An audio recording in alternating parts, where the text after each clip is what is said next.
vamos às informações do Maurício Bellinello no mercado de commodities. Vamos lá?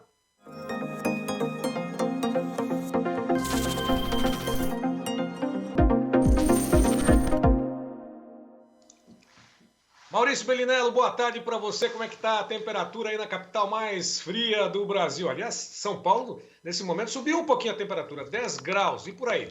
Aqui está 10 também, a gente acordou com 2 hoje aqui, né? Um dos dias mais frios do ano, ainda que para o nível de Curitiba é quase um mormaço, 2 graus aqui, Praia.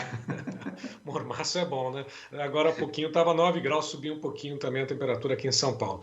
Bom, vamos falar sobre a temperatura no mercado, né? Aliás, essa questão do clima tem colocado muita gente em alerta e o mercado financeiro estaria reagindo, o mercado de commodities agrícolas reagindo também a essas informações que chegaram da China, que estaria com um alerta sobre o calor extremo e também a seca registrada por lá, Maurício?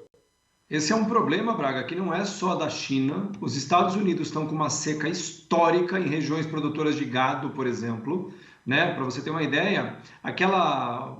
A gente já deve ter visto em filme, aquela barragem que fica em Las Vegas, a chamada Hoover Dam, que é a represa Hoover, né? Que é uma das mais simbólicas. Las Vegas ficou há 4 dias de ficar sem água, né? Por falta de chuva.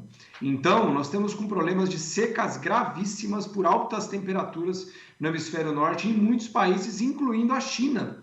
E para quem não sabe, a China é o maior produtor disparado do mundo de trigo, né? Tipo 40% a mais do que o segundo colocado. E isso é uma preocupação de grande porte, porque esse fenômeno da seca que a gente tem visto agora nos Estados Unidos, a gente viu aquelas ondas de calor enormes que atingiram a Europa e os Estados Unidos, isso veio acompanhado de seca. Se a temperatura está tão alta é porque não está chovendo tanto também, né? Então, os preços das commodities, especialmente as mais importantes nessas regiões, têm tido dificuldade enorme para cair. O trigo, por exemplo, subiu 3%. A China acabou de emitir o primeiro alerta do ano de seca grave na região do Yangtze, que é o rio principal mais famoso da China, inclusive, a bacia do Yangtze, né? Então, o que acontece? Isso é muito novo ainda, é muito precoce, até porque é uma época de verão, mas é mais ou menos a preocupação que existe, Braga, em relação ao café no Brasil, né? Muito tem se falado da geada, que pode ser que venha hoje, amanhã. Eu, pessoalmente, não acredito, acho que não vai vir,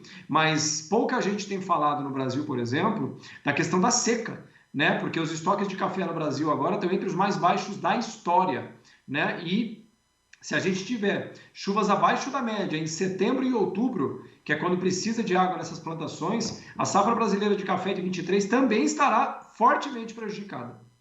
Bom, e a exemplo do que acontece com o maior produtor mundial de trigo, o trigo reage nesta sexta-feira por esse motivo ou movimentação, por enquanto, técnica, movimentação dos fundos? Não, esse não.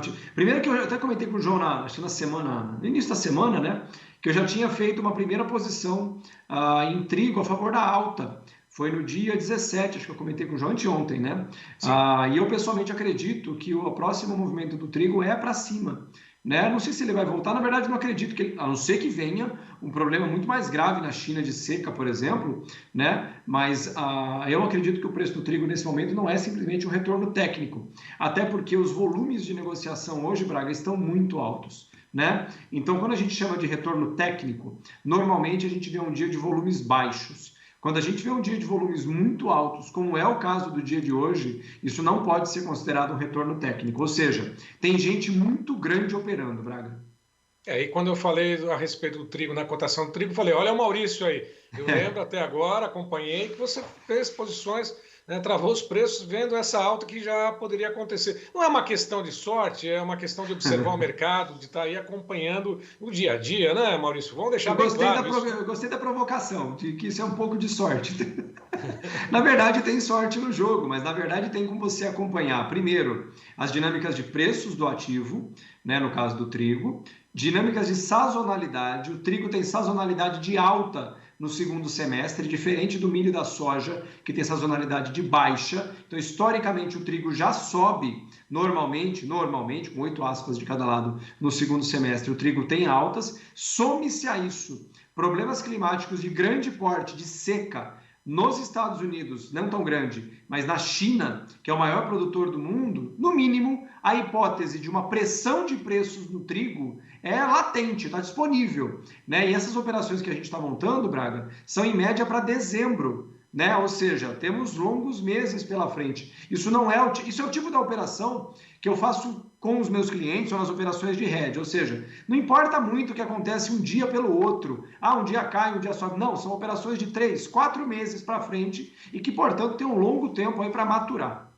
Bom, e agora há pouco nós falamos sobre essa questão da China. A China, o que tudo indica, está negociando também a importação de milho aqui no Brasil.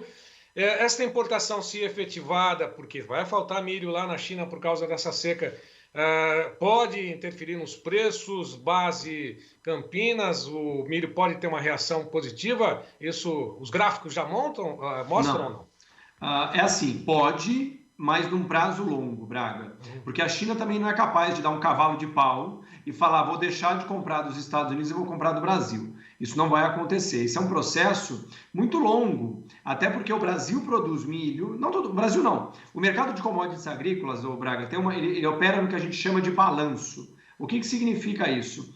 A diferença entre oferta e demanda é muito pequena, historicamente. Então, o mundo produz mais ou menos aquilo que ele vai consumir. Se o Brasil agora tiver uma grande demanda, por exemplo, da China, do nada, não tem milho para entregar para a China.